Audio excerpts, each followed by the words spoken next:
Hello everyone, Bonita's lifestyle অন্য এটি ভিডিওৰ মাজলে আপোনালোকক স্বাগতম জনাইছো আৰু আজিৰ এই ভিডিওটো আৰম্ভ কৰিছো। এই ভিডিওটোৰ জৰিয়তে আজি আপোনালোকক মই জনাব বিচাৰিছো দৈৰ উপকাৰিতা সম্পৰ্কে লগতে আপোনালোকে জানিব পাৰিব দৈৰ লগত আমি কি খাদ্যবস্তু গ্ৰহণ কৰিব নালাগে বা সেই খাদ্যবস্তু গ্ৰহণ কৰাৰ ফলত আমাৰ শৰীৰতনো কি অপকাৰ হ'ব পাৰে। আহক তেনেহলে বৰ বেছি দেৰি নকৰি ভিডিওটো আৰম্ভ কৰো। এতিয়া জানো আহক দৈৰ উপকাৰিতা সম্পৰ্কে। আমি সকলোৱে জানো যে দৈ বহুত বেছি উপকাৰী বস্তু।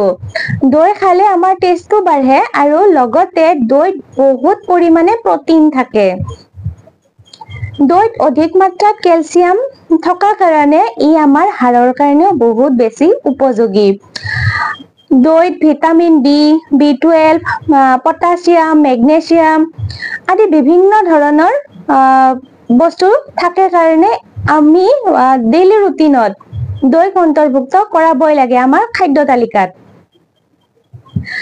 আৰু দৈ ইমানখিনি গুণযুক্ত হোৱা কাৰণে সুপাৰ ফুড হিচাপেও মানে পৰিগণিত হৈছে আৰু সেইকাৰণে আমি সকলোৱে দিনৰ ভাগত দৈ খাবই লাগে। আৰু দিনৰ ভাগত বুলি মই এই কাৰণে কৈছো কিছুমানে ৰাতি দৈ হজম কৰাত অকমান অসুবিধা পায়, সেইকাৰণে ৰাতি দৈ খাব নালাগে।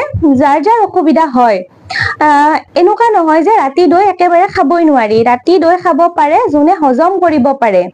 ইমানখিনি গুণযুক্ত মই ক'লোৱে দৈত কি থাকে, সেইকাৰণে কিছুমানৰ কাৰণে অকমান প্ৰব্লেম হয় ৰাতি হজম কৰাত। যিসকলৰ প্ৰব্লেম হয় তেওঁলোকে ৰাতি এভইড কৰিব। দিনৰ ভাগত কিন্তু আপোনালোকে দৈ খাদ্য তালিকাত সংযুক্ত কৰিবই। এতিয়া জানো আহক ইমানখিনি উপকাৰী দৈ আমিনো কি খাদ্যবস্তু গ্ৰহণ কৰাৰ ফলত আমাৰ শৰীৰত মানে এটা বেলেগহে প্ৰভাৱ পেলাব পাৰে। প্ৰথমটো হৈ গ'ল যদি কিছুমানে দৈৰ লগত পিয়াজ খায়। কিছুমানৰ চাবচোন এটা অভ্যাস থাকে যে গৰম দিনত বিশেষকে দৈৰ লগত পিয়াজ কাটি লৈ এটা মানে টেষ্টটো আহে আৰু তেনেকে খায় তাৰমানে।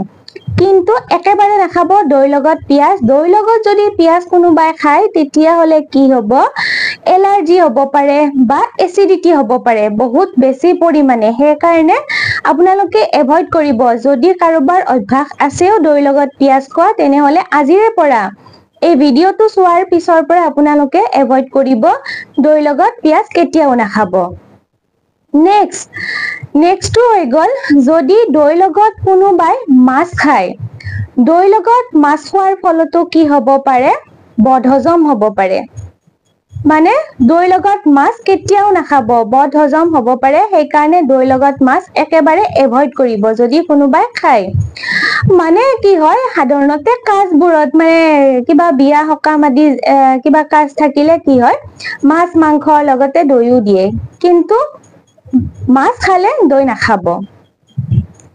আৰু যদি কাৰোবাৰ অভ্যাস আছে যে গাখীৰ খালে গাখীৰ খোৱাৰ পিছতে দৈ খালে, দৈ খোৱাৰ পিছতে যদি কোনোবাই গাখীৰ খায় তেতিয়াহলে কি হ'ব, বদহজম হ'ব পাৰে, লগতে ডায়েৰিয়া হ'ব পাৰে আৰু তাৰ লগতে এচিডিটি হ'ব পাৰে আৰু বিভিন্ন ধৰণৰ পেটৰ বিষ হ'ব পাৰে।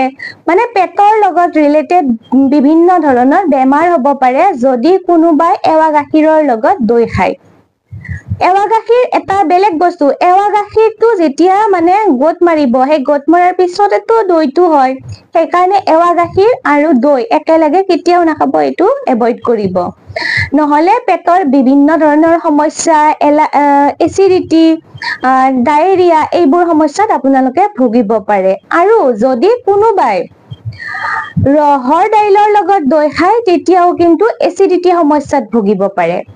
সেইকাৰণে মই আজি 4টা বস্তুৰ নাম কলো আপোনালোকক। এই 4টা বস্তু আপোনালোকে দৈৰ লগত কেতিয়াও নাখাব, নহলে মই যিবোৰ সমস্যাৰ কথা কলো এই সমস্যাত আপুনি ভুগিব লগা হ'ব পাৰে।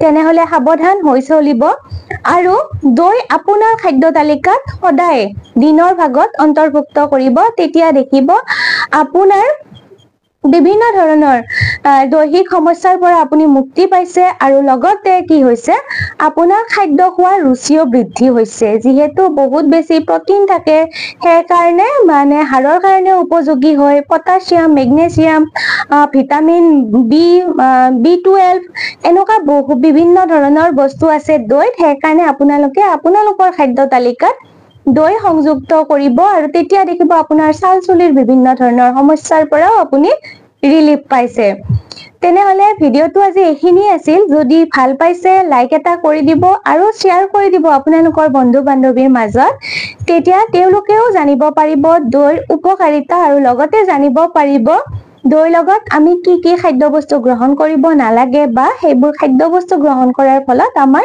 কি কি উপকাৰ হ'ব পাৰে এই ভিডিওটো আপোনালোকে শ্বেয়াৰ কৰাৰ ফলত কাৰোবাৰ অকমান হলেও হেল্প হ'ব বুলি মই অনুভৱ কৰিছো তেনেহলে আজিৰ ভিডিওটো এইখিনিতে সামৰণি মাৰিছো পুনৰ মোৰেই কোনোবা এটি অন্য ভিডিওৰ মাজত আপোনালোকক নিশ্চয় লগ পাম তেতিয়ালৈ আহিছো আৰু যদি মোৰ চেনেলত প্ৰথমবাৰৰ বাবে ভিডিও চাই আছে চেনেলটো অনুগ্ৰহ কৰি সাবস্ক্ৰাইব কৰি দিব লগতে বেল আইকনটো দবাই দিব আৰু আপোনাৰ এখানি মন্তব্য জনাই যাবলৈ একেবাৰে নাপাহৰিব আৰু মোৰ লগতে এটা ফেসবুক পেজও আছে ভনিতাস লাইফষ্টাইল বুলি পেজটো অনুগ্ৰহ কৰি ফলো কৰি দিব বুলি আশা কৰিছো আৰু ইনষ্টাগ্ৰামত ভনিতা বৰকটকী বুলি আছো ইনষ্টাগ্ৰাম একাউণ্টটো ফলো কৰিব বুলি আশা কৰিছো তেনেহলে আজিলৈ এৰিছো ধন্যবাদ জনাইছো সকলোকে ভালে থাকক সুস্থ থাকক আৰু আপোনালোক হাঁহি থাকক ধন্যবাদ